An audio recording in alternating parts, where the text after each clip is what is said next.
కాశీబుగ్గ వెంకటేశ్వర ఆలయంలో తొక్కిసలాట బాధిత కుటుంబాలకు అండగా నిలిచారు వైఎస్ఆర్సీపీ అధ్యక్షుడు వైఎస్ జగన్మోహన్ రెడ్డి. శ్రీకాకుళం జిల్లా సోంపేట మండలం బెంకిలి గ్రామానికి చెందిన లోట్ల నిఖిల్ కుటుంబానికి పార్టీ తరఫున 2 లక్షల ఆర్థిక సాయం ప్రకటించారు వైఎస్ జగన్.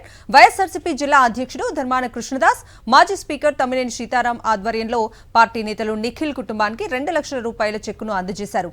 జెడ్పీ చైర్పర్సన్ విజయ, ఎమ్మెల్సీ నార్తు రామారావుతో పాటు మామిడి శ్రీకాంత్, సూరిబాబు, రాజప్ప తదితరులు నిఖిల్ కుటుంబానికి ప్రగాఢ సానుభూతి తెలిపారు.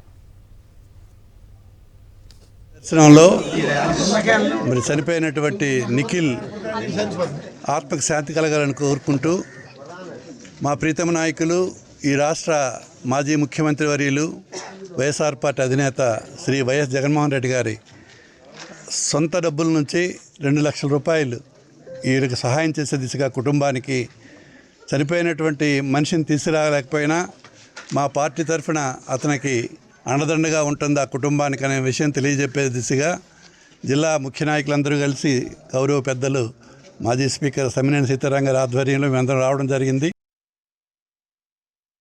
మొన్న జరిగినటువంటి విషాదకరమైనటువంటి ఘటనలో మన గ్రామం నుంచి ఒక బాలుడు చనిపోయాడు. చాలా దురదృష్టకరం. జగన్మోహన్ రెడ్డి గారు పంపించినటువంటి ఆయన సొంత డబ్బులు 2 లక్షల రూపాయలు ఈనాడు ఇక్కడ వాళ్ళకి ఇచ్చి, అంటే చనిపోయినటువంటి వారిని మేము తేలాం, కానీ బతికున్నటువంటి వాళ్ళకి ఓదార్పుగా ఎంతో కొంత ఇవ్వాలి అన్నటువంటి ఆలోచనతో నిఖిల్ అన్నటువంటి కుర్రాడికి మా సానుభూతిని తెలియజేస్తూ మేము ఆ చెక్కుని ఇవ్వడం జరిగింది.